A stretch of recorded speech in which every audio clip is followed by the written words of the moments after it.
Good morning, नमस्ते everyone. कैसे हैं आप सब लोग। Welcome back to our channel the Magnet academy. आशा करती हूँ कि आप सब लोग बहुत ही अच्छे होंगे और आप लोगों ने मेरी प्रीवियस 2 वीडियोस देख ली होंगी और होप कि आप लोगों को समझ में आया होगा। अगर कुछ भी समझ में ना आए, अगर कोई भी डाउट हो तो प्लीज़ आप कमेंट बॉक्स में अपने क्वेश्चन को लिख दीजिए। नेक्स्ट वीडियो में आपको उसका आंसर प्रोवाइड कर दूँगी मैं। तो हम लोग जो है चैप्टर फर्स्ट चला यहाँ पर स्टार्ट कर चुके हैं, जो कि क्लास 12th का चैप्टर है, chapter number 1 the solid state. Previous class में हम लोगों ने सॉलिड स्टेट जो है इसकी क्लासिफिकेशन के बारे में पढ़ा था, जिसमें मैंने types of classification of solids जो है 2 टाइप्स के बताए थे। एक इंटरमॉलिक्यूलर अट्रैक्शन फोर्सेस के अकॉर्डिंग और कॉन्स्टिट्यूएंट पार्टिकल्स के नेचर के अकॉर्डिंग हम लोगों ने बताया था, देखा था।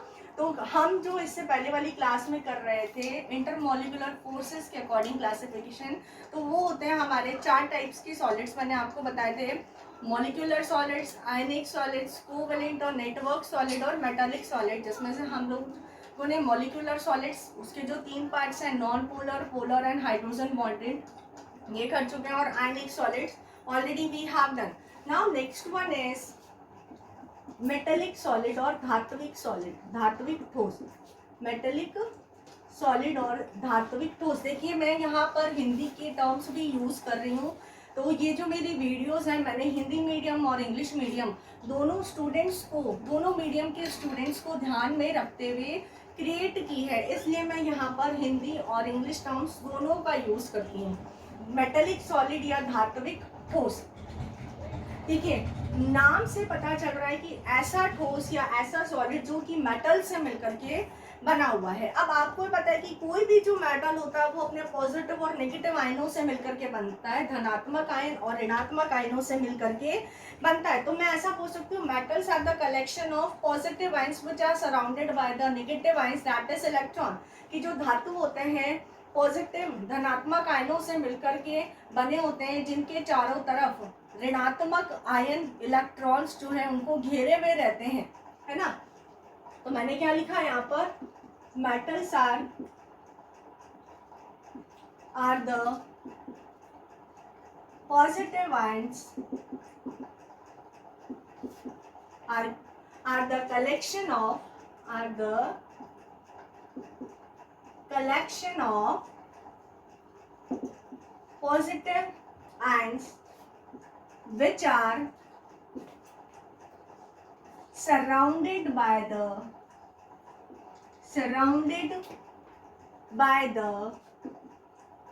negatively charged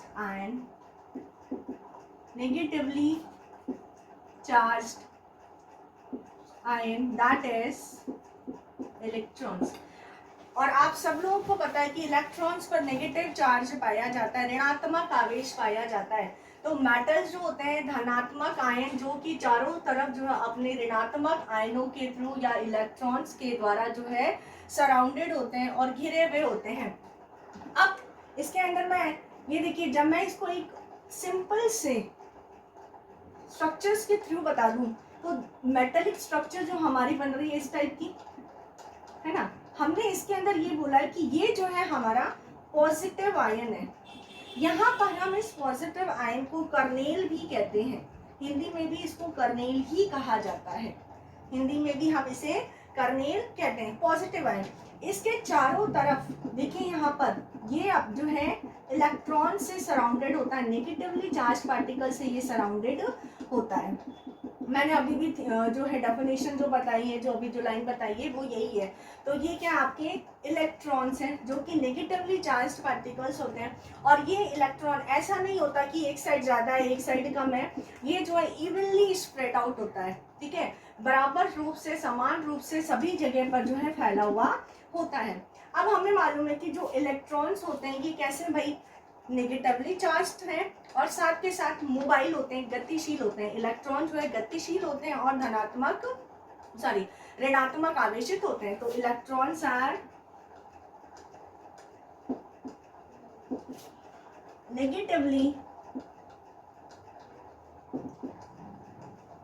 negatively charged particles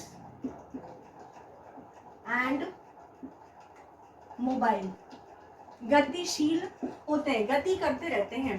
अपने इस मोबाइल नेचर या गतिशील नेचर की वजह से ही ये किसी भी धातु के अंदर, मेटल के अंदर इलेक्ट्रिकल कंडक्टिविटी और थर्मल कंडक्टिविटी को अराइज करने का वर्क करते हैं। Due to mobile and negatively charged electrons,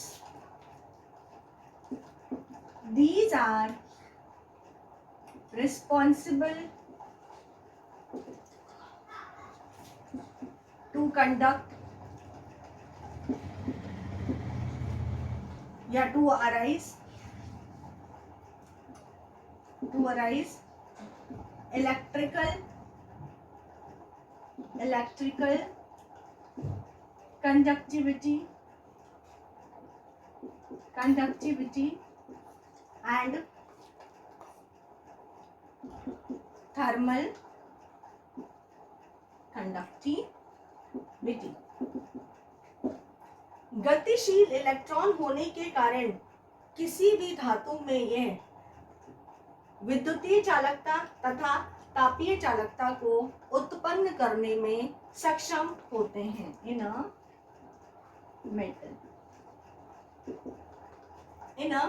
metal. अब देखिए, जब हमारा जो इलेक्ट्रिकल कंडक्टिविटी को जब ये अराइज करने के लिए रिस्पॉन्सिबल है, तो हम जब भी इसके ऊपर इलेक्ट्रिकल फील्ड को, विद्युतीय क्षेत्र को आवेशित करते हैं या अप्लाइड करते हैं, तो इलेक्ट्रॉन्स का मूवमेंट स्टार्ट हो जाता है। इलेक्ट्रॉन जो है गति करना शुरू हो जाते हैं, और ये जो इलेक्ट्रॉन की गति है ये लो पोटेंशियल से हाई पोटेंशियल की तरफ होता है। मैंने क्या बोल दिया भाई, यहाँ पर बहुत ही इंपॉर्टेंट पॉइंट है ये कि जब भी हम इलेक्ट्रिक फील्ड अप्लाइड करते हैं, विद्युतीय क्षेत्र आरोपित करते हैं, तो इलेक्ट्रॉन जो है ये निम्न विभव से उच्च विभव की तरफ प्रवाहित होना शुरू हो जाते हैं। तो मैंने यहाँ पर ये लाइन लिख दी, when we applied electric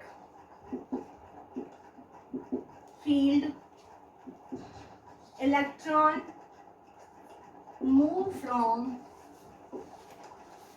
low potential to high potential।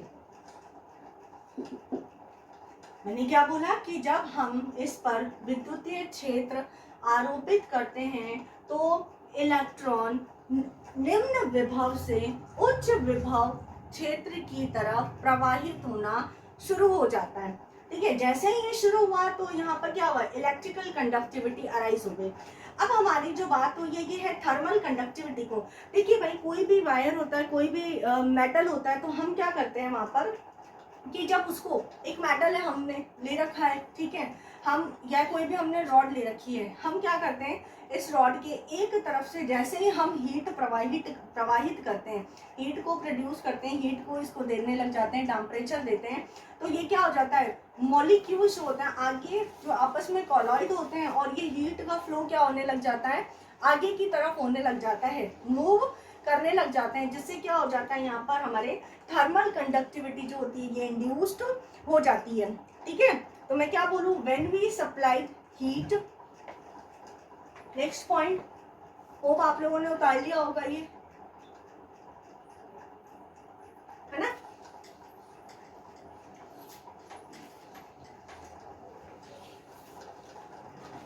Next point is when we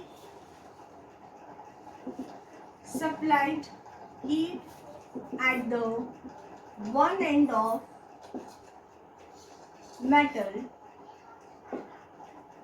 at the one end of metal, at the one end of metal, the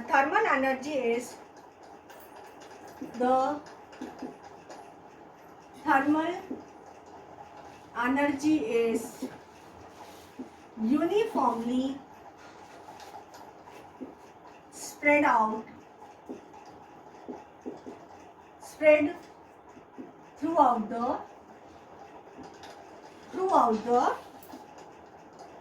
crystal।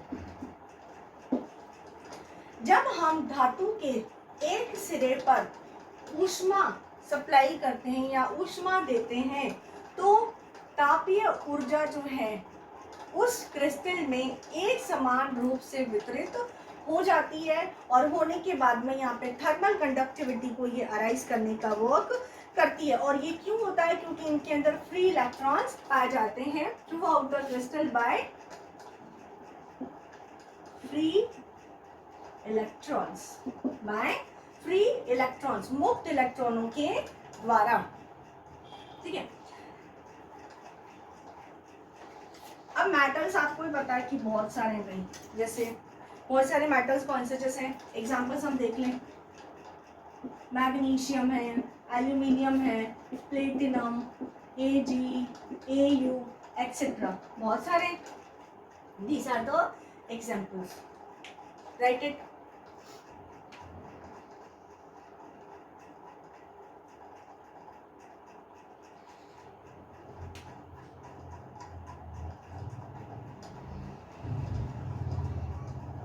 Okay, now next type देखिए।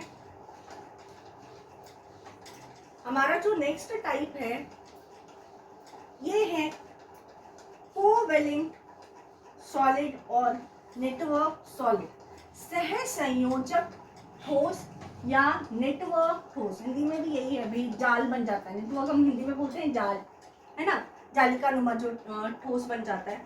तो next one is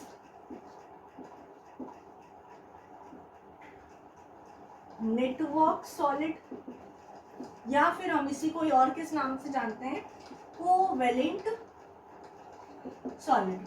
जो popular name है ना वो तो यही है, covalent solid, सहसंयोजक ठोस। देखिए, जो सहसंयोजक ठोस होता है, सबसे पहले आप समझिए कि क्या है।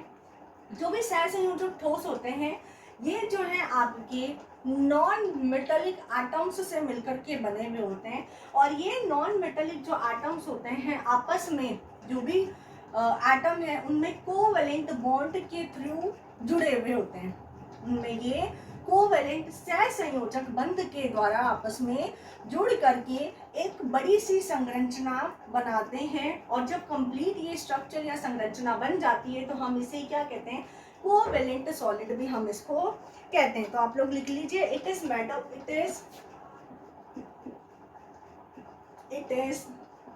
Up of non metallic atom through covalent bond between two adjacent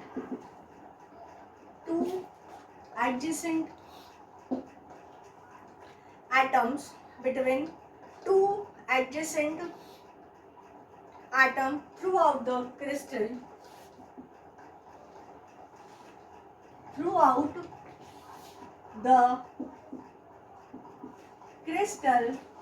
and make a giant molecule। मैंने ये बोला है कि जो सहसंयोजक ठोस हैं ये अधात्विक परमाणुओं से मिलकर अधात्विक परमाणुओं से सहसंयोजक बंध द्वारा जुड़े होते हैं और इस तरीके से यह जुड़ करके एक बड़े अणु का निर्माण करते हैं। जाइंट मॉलिक्यूल या बड़े अणु का निर्माण, जाइंट मॉलिक्यूल्स का निर्माण करते हैं। देखिए, इनका जो मेल्टिंग पॉइंट होता है, शार्प मेल्टिंग पॉइंट होता है, बहुत तीक्ष्ण गलनांक होता है। They have sharp melting point and they are hard and brittle. कठोर होते हैं और भंगुर होते हैं। They are hard and brittle in nature. ये कैसे होते हैं? ये कठोर होते हैं और भंगुर प्रकृति के होते हैं। कठोर और भंगुर प्रकृति के होते हैं तो इनके अंदर ये जो होते हैं इंसुलेटर की तरह वर्क करते हैं, इलेक्ट्रिसिटी के लिए ये नॉन कंडक्टर की तरह बिहेव करते हैं। They behaves as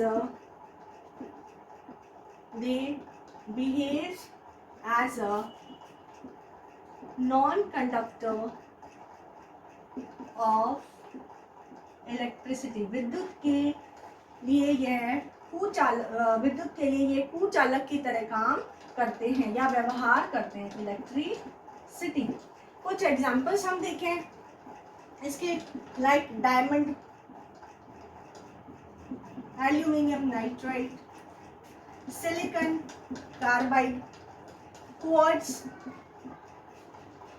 SiO2, quartz etcetera. इसमें अपवाद भी आते हैं, कुछ एक्सेप्शंस भी आते हैं। अपवाद है इसका ग्रेफाइट। भाई अपवाद क्यों हो गया? भाई ग्रेफाइट है तो एक कोवेलेंट सॉलिड, क्योंकि इनके अंदर भी जो भी एटम्स हैं वो आपस में कोवेलेंट बॉन्ड के थ्रू जुड़े हुए हैं। लेकिन ये कैसे हैं भाई? सॉफ्ट होते हैं, नेचर में सॉफ्ट सॉलिड होते हैं ये। साथ के साथ ये ल्यूब्रिकेंट की तरह भी बिहेव करते हैं। ऐसा क्यों होता है भाई? जो ग्रेफाइट होते हैं ना, ये गुड कंडक्टर ऑफ इलेक्ट्रिसिटी होते हैं। Behaves as a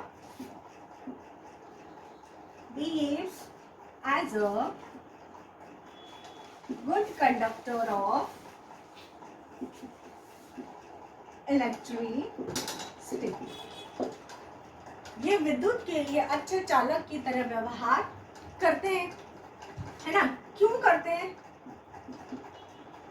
because of free electron, क्योंकि इनके अंदर जो है मुक्त इलेक्ट्रॉन उपस्थित होता है, फ्री इलेक्ट्रॉन उपस्थित होता है, जो कि इसकी कंडक्टिविटी को इंक्रीज करता है और इलेक्ट्रिसिटी के लिए गुड कंडक्टर्स की तरह बिहेव करता है। ठीक है, ये जो है सॉफ्ट कैसे होते हैं? ये भाई कोमल ठोस होते हैं, सॉफ्ट सॉलिड होते हैं एंड ल्यूब्रिकेंट होते हैं।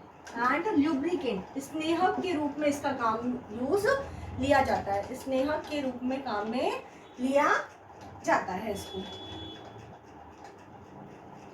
अब देखिए इसकी स्ट्रक्चर बना के देखते हैं। बता लिया होगा आप लोगों ने। ओके,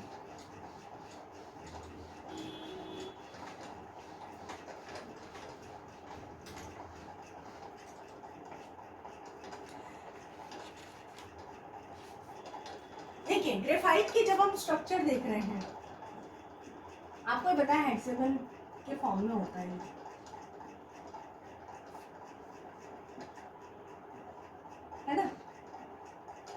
अब इसके जस्ट नीचे ही बनेगा भाई, एक लेयर पे दूसरी लेयर होती है इस टाइप की।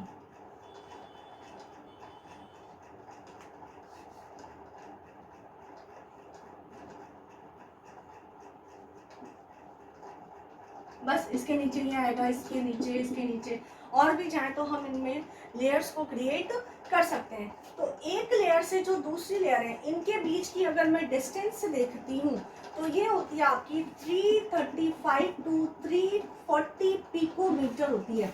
कई जगह 335 पिकोमीटर भी है, कई बुक्स में 340 पिकोमीटर भी है। तो इस बीच में जो है ये वेरी करती हैं, इतना हर बुक्स में अलग अलग लिखा हुआ है 35 40, तो कुछ भी आए तो वो रॉन्ग नहीं है। 335 से 340 पिकोमीटर एक लेयर से दूसरी लेयर के बीच की डिस्टेंस होती है।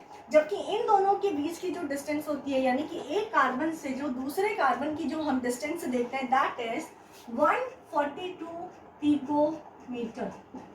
That is 142 picometre. Note down करिए इसको।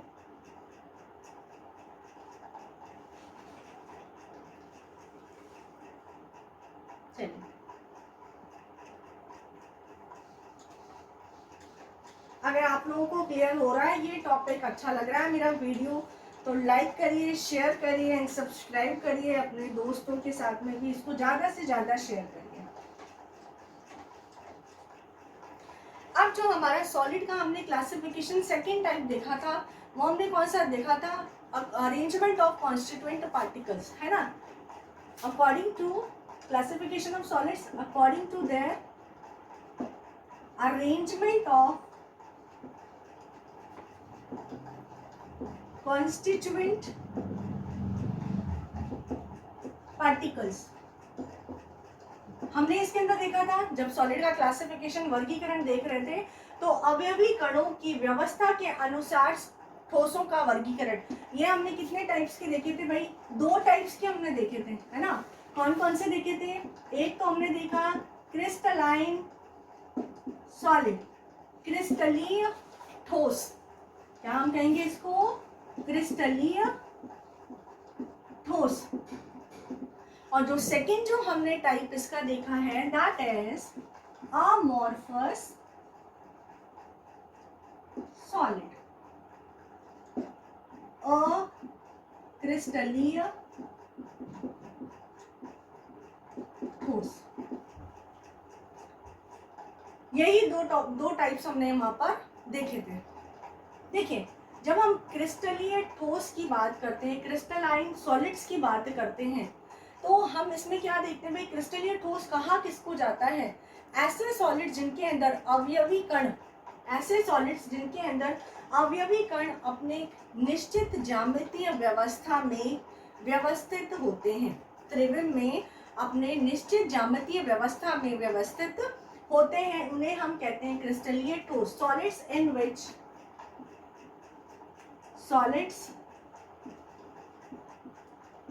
in which constituent particles are arranged in definite geometrical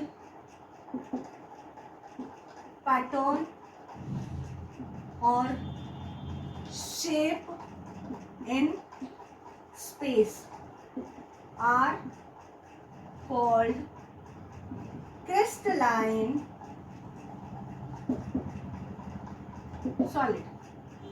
ऐसे ठोस जिनमें अवयवी कण एक निश्चित त्रिविम में एक निश्चित ज्यामितीय व्यवस्था में व्यवस्थित होते हैं, उन्हें हम क्रिस्टलीय ठोस कहते हैं। एक बार वापस से मैं रिपीट कर देती हूँ। ऐसे ठोस जिनमें अवयवी कण त्रिविम में एक निश्चित ज्यामितीय व्यवस्था में व्यवस्थित होते हैं, उन्हें हम क्रिस्टलीय ठोस कहते हैं। उन्हें हम क्रिस्टलीय ठोस कहते हैं। देखिए, इनका जो मेल्टिंग पॉइंट होता है वो बहुत ही शार्प होता है, बहुत ही ज़्यादा तीक्ष्ण मेल्टिंग पॉइंट होता है। Sharp melting point are sharp, गलनांक इनका बहुत ही तीक्ष्ण होता है। They are ordered and repetitive in 3 dimension. They are ordered and repetitive in 3 dimension. ये त्रिविम में क्या होते हैं? इनमें पुनरावृत्ति पाई जाती है। त्रिविम में ऐसे ठोसों में ये त्रिविम में इनमें पुनरावृत्ति पाई जाती है। देखिए, इतना नोट डाउन हो गया आप लोगों का। नेक्स्ट पॉइंट देखिए,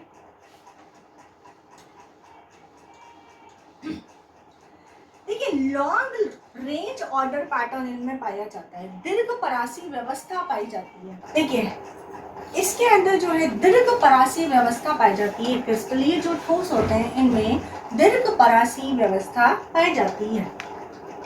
long In this type of crystals, long range order are present। दीर्घ परासी व्यवस्था इनमें पाई जाती है। इसका मतलब क्या है कि ये जो है टाइम टू टाइम जो छोटे छोटे क्रिस्टलों से मिलकर के बड़े क्रिस्टल्स का फॉर्मेशन करते हैं, तो ये इनकी जो है इनका रेपिटेशन या पुनरावृत्ति होती रहती है। इट मीन्स लिखिए which means there is a, मैं अभी हिंदी में बोल देती हूँ। which mean there is a regular pattern of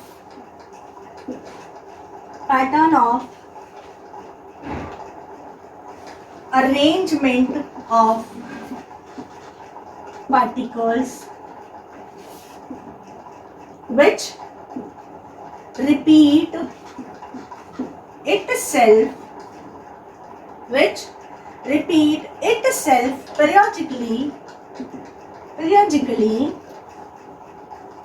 periodically over the entire crystal,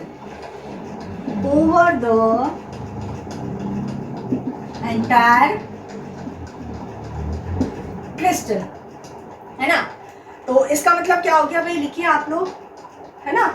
Hindi में ये हो जाएगा, इनमें दीर्घपरासी व्यवस्था पाई जाती है जिनमें अवयवी कणों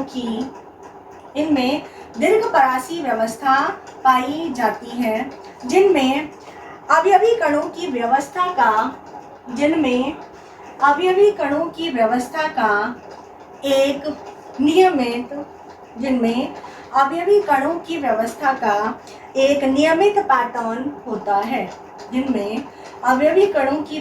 का एक नियमित पैटर्न होता है, जो कि संपूर्ण क्रिस्टल में एक नियमित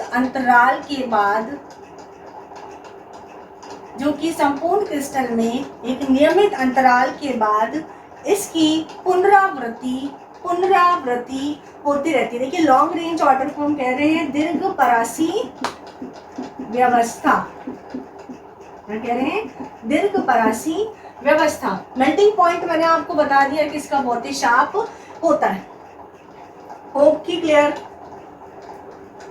है ना। जो हमारा इसी का ही जो नेक्स्ट जो पॉइंट कहता है क्रिस्टलाइन सॉलिड का ही, कि ये जो नेचर में कैसे होते हैं, एनाइसोट्रॉपिक होते हैं, विषम दैशिक होते हैं। देखिए they are crystalline solids are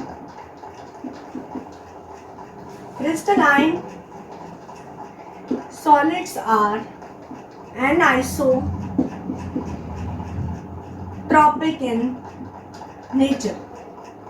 क्रिस्टलीय ठोस प्रकृति में विषम दैशिक होते हैं। कैसे होते हैं ये? विषम दैशिक होते हैं। देखिए विषम दैशिक का क्या मतलब है कि इसकी कुछ जो फिजिकल प्रॉपर्टीज हैं, जैसे भौतिक जो गुणधर्म होते हैं, जैसे रिफ्रैक्टिव इंडेक्स है, इलेक्ट्रिकल कंडक्टिविटी है, इलेक्ट्रिकल रेजिस्टेंस है, इनकी जो वैल्यूज आती हैं ये अलग अलग डायरेक्शन में, अलग अलग दिशाओं में अलग अलग आती हैं। सेम वैल्यूज नहीं आती हैं। हम इसी प्रॉपर्टी को हम क्या कहते हैं? इनके एनाइसोट्रॉपिक नेचर कहते हैं। लिखिए एनाइसोट्रॉपिक मीन्स क्या है? एनाइसोट्रॉपिक विषम दैशिकता क्या होती है? some physical properties like refractive index, अभी मैं हिंदी में दोबारा बोल दूंगी इसको, refractive index, electrical conductivity, electrical resistance, electrical conductivity, electrical resistance show different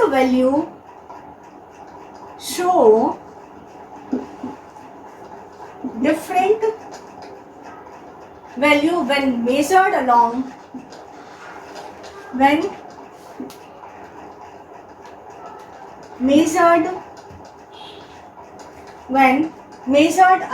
different direction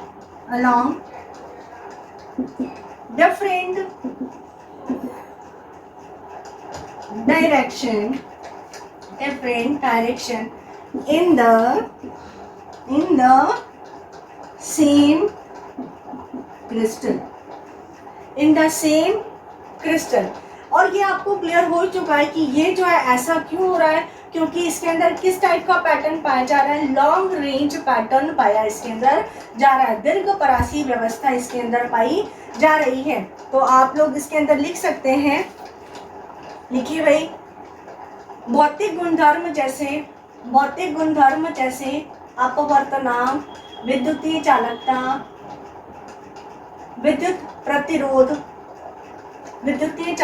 विद्युत प्रतिरोधकता, एक ही क्रिस्टल में का मान, प्रतिरोधकता का मान एक ही क्रिस्टल में अलग अलग दिशाओं में मापने पर अलग अलग प्राप्त होते हैं।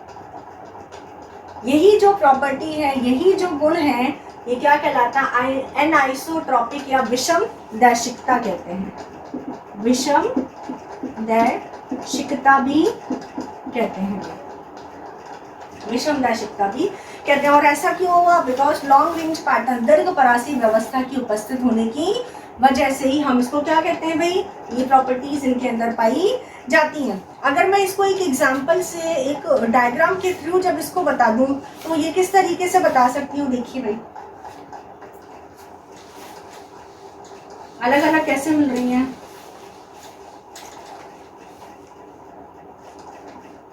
इनके अंदर हमने ये सेम रिपीटेशन होता है सेम गैप पे, same repetition is present at same gap.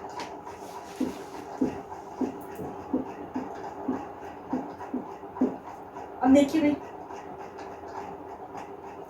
इनके अंदर इस तरीके से जो है ना, तो जैसे ही मैं इसको लेकर के जाऊं भाई, ऐसे लेकर जाऊं या फिर ऐसे लेकर के जाऊं, या कहीं पर भी किसी भी पॉइंट से आप ले जाएं, तो जब हम वर्टिकल जा रहे हैं तो हमें एक ही टाइप्स के दिख रहे हैं, ये एक ही प्रकार के क्रिस्टल के अंदर पैटर्न दिख रहा है ये वाला।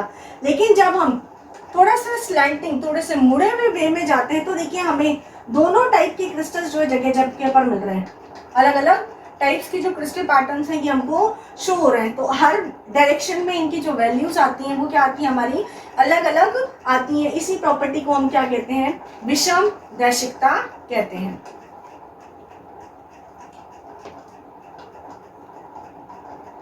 होप कि यहाँ तक क्लियर हो गया होगा। हाँ जी, देखिए एग्जांपल्स है क्रिस्टलाइन सॉलिड्स के, NaCl and quartz। These are the example of crystalline solid और क्रिस्टलीय ठोस। तो इतना पार्ट हमारा हो गया है। नेक्स्ट जो हमारा पार्ट आता है अमॉर्फस सॉलिड और अक्रिस्टलीय ठोस। अमॉर्फस सॉलिड और अक्रिस्टलीय ठोस। देखिए भाई, अक्रिस्टलीय जो ठोस है, जो अमॉर्फस सॉलिड्स हैं, जस्ट ऑपोजिट है क्रिस्टलाइन सॉलिड्स के। जैसे उसके अंदर तो क्या था कि जो भी कॉन्स्टिट्यूएंट पार्टिकल्स हैं उनकी एक डेफिनाइट ज्योमेट्री पैटर्न प्रेजेंट था, है ना, जबकि इसके अंदर जो है डेफिनाइट ज्योमेट्री पैटर्न नहीं होता। Solids in which constituent particles, लिखिए solids in which constituent particles are not arranged in definite geometry in space। मैं हिंदी में लिखिए आप लोग, ऐसे ठोस पदार्थ जिनमें, ऐसे ठोस पदार्थ जिनमें अवयवी कण,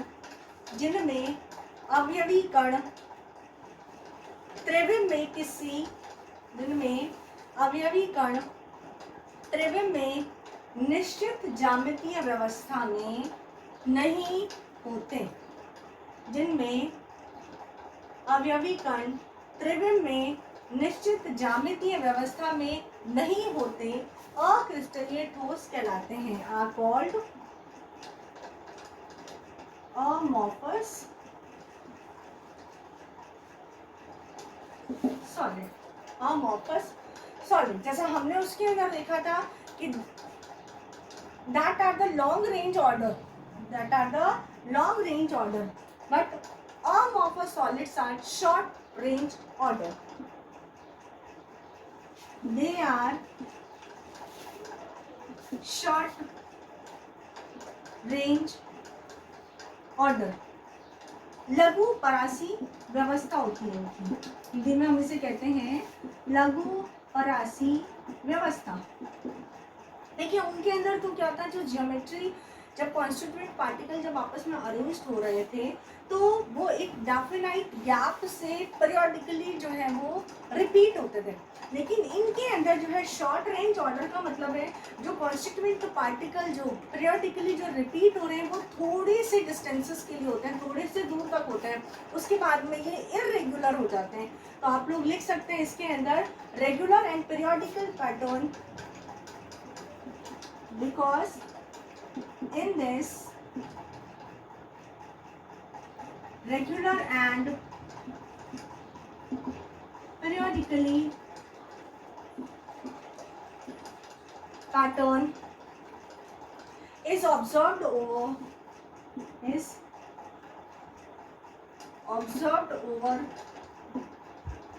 very short distances, very short distances, क्योंकि इनमें अवयवी कणों की पुनरावृत्ति थोड़ी दूरी तक ही होती है और इसके बाद में इनमें अनियमितता पाई जाती है। देखिए यहाँ पर जो अमॉर्फस जो टर्म है ये ग्रीक वर्ड है। अमॉर्फस जो टर्म है it is Greek word, Greek भाषा का ये शब्द है। It is a Greek word which means no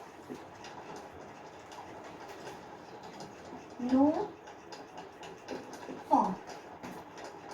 amorphous ये है ग्रीक भाषा का शब्द है जिसका मतलब है कोई आकृति ना होना, क्योंकि डेफिनेट जब पैटर्न ही ज्योमेट्री ही नहीं बनेंगे तो उनकी कोई भी ऐसी डेफिनेट शेप्स भी नहीं बनेंगी। So it means no form, it means no form. देखिए ये जो है सॉफ्ट होते हैं और जब इनको एक टेम्परेचर दिया जाता है तो उस टाइम में ये मेल्ट होना स्टार्ट हो जाते हैं और जब ये मेल्ट होना स्टार्ट होते हैं, गलना शुरू हो जाते हैं, तो इनको जो है अलग अलग ढांचों के अंदर भी, अलग अलग सांचे के अंदर जो है इसको ढाला जा सकता है। ठीक है, मैं लिख देती हूँ इधर।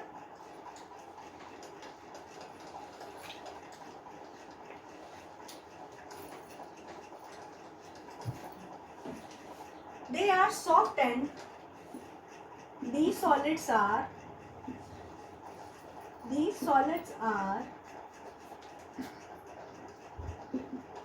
soft and start flowing over a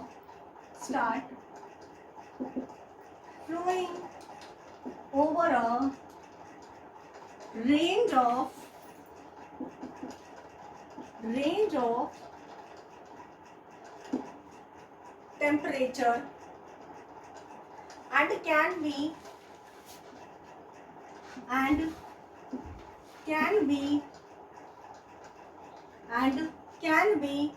molded and blown into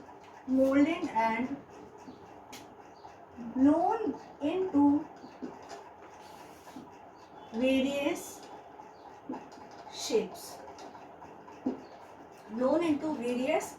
shapes, है ना। अक्रिस्टलीय ठोसों को जब गर्म किया जाता है, अक्रिस्टलीय ठोसों को जब गर्म किया जाता है तो यह है ताप के एक निश्चित परास में नरम होने लग जाते हैं और पिघलना शुरू कर देते हैं पिघलना शुरू कर देते हैं, जिन्हें गलाकर इन्हें अलग अलग सांचों में ढाला जा सकता है। इन्हें अलग अलग सांचों में ढाला जा सकता है। देखिए, जो अमॉर्फस सॉलिड्स होते हैं इनमें मिल्कीनेस दिखाई देती है, दूधियापन दिखाई देता है। जैसे आपने देखा होगा जो कांच के खिड़की दरवाजे होते हैं, थोड़े टाइम के बाद में उनमें जो है नीचे की तरफ वो मोटा मोटा सा उसकी विड्थ इंक्रीज होने लग जाती है। क्यों? क्योंकि जो अमॉर्फस सॉलिड्स होते हैं इनके अंदर फ्लो ऑफ टेंडेंसी, बहने का जो गुण पाया जाता है, जिसकी वजह से उसके अंदर ऐसा लगता है मिल्कीनेस से भी हमको दिखाई देती है ना। तो इसीलिए हम इनको जो है अमॉर्फस सॉलिड्स को आभासी ठोस या फिर अति शीतल द्रव भी कहते हैं। It is also called pseudo solids or supercooled liquids because they have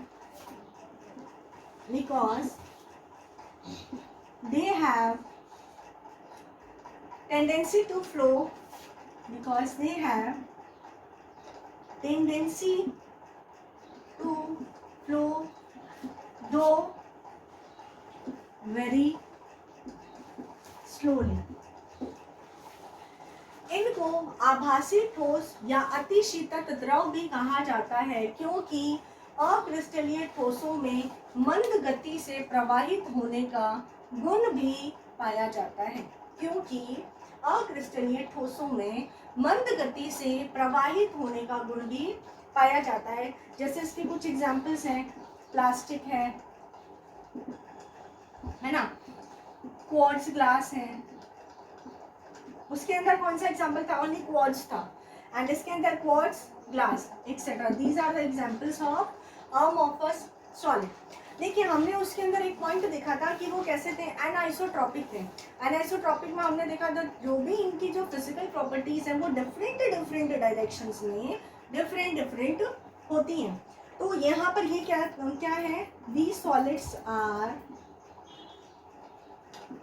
These solids are isotropic in nature। यह प्रकृति में कैसी होती है? समदैशिक होती हैं, समदैशिकता प्रदर्शित करती हैं, समदैशिक होती हैं। कैसी होती हैं ये? समदैशिक होती हैं। लिख लीजिए। और समदैशिक का क्या मतलब है? जो भी इनके जो भौतिक गुणधर्म है, जो फिजिकल प्रॉपर्टीज है, like refractive index, electrical conductivity, thermal conductivity, ये एक ही क्रिस्टल के अंदर, in a same crystal they show same structure और value in a different direction. एक ही क्रिस्टल में ये अलग अलग दिशाओं में एक जैसे ही मान को प्रदर्शित करती है, इसीलिए इसके अंदर आइसोट्रॉपिक नेचर भी पाया जाता है। तो it is all about amorphous solid, it is all about amorphous solid. वैसे इसमें क्वेश्चन आता है कि what is the difference between amorphous and crystalline solids, very important question is there. लेकिन इसके अंदर जो है एक और अलग टाइप का थर्ड एक और जो है सॉलिड्स का टाइप है यहाँ पर, दैट इज, लिखिए, that is polycrystalline solid. Mainly ये 2 पार्ट्स में डिवाइड किया गया है। Next is polycrystalline solids. Polycrystalline solid, पॉलीक्रिस्टलीय ठोस, हिंदी में कहा जाता है इसको पॉलीक्रिस्टलीय ठोस। कुछ ऐसे ठोस होते हैं जो कि अमॉर्फस सॉलिड की तरह दिखते हैं। किसकी तरह दिखते हैं?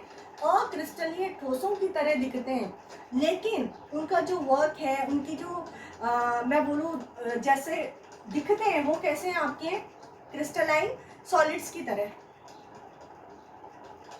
इस तरीके से ये दिखते हैं, आपके यहाँ अमॉर्फस सॉलिड्स की तरह दिखते हैं, लेकिन जो इनकी स्ट्रक्चर जो शो होती है वो किसकी तरह शो होती है?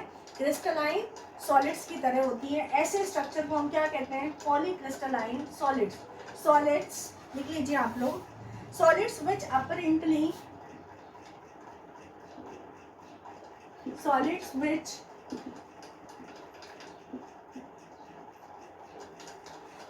which appear like amorphous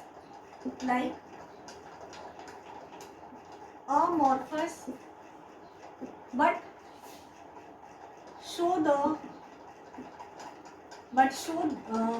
their structure like crystalline solid are called polycrystalline solid. कुछ ऐसे ठोस जो अक्रिस्टलीय ठोसों की तरह दिखाई देते हैं लेकिन इनकी संरचना जो है क्रिस्टलीय ठोसों के जैसी होती है, ऐसे ठोसों को हम क्या कहते हैं? पॉलीक्रिस्टलीय ठोस भी कहते हैं। हम क्या कहते हैं? इनको पॉलीक्रिस्टलीय ठोस भी कहते हैं। देखिए एक बहुत ही इम्पॉर्टेंट एग्जाम्पल है आपके, वो है आपके अमॉर्फस जो सिलिकॉन है, लाइक अमॉर्फस सिलिकॉन। इससे यहाँ से क्वेश्चन पूछ लिया जाता है कि अमॉर्फस सिलिकॉन जो है एक बेस्ट फोटो वोल्टेइक की तरह बिहेव करता है। कैसा होता है? ये एक बेस्ट फोटो वोल्टेइक मटीरियल है। It is a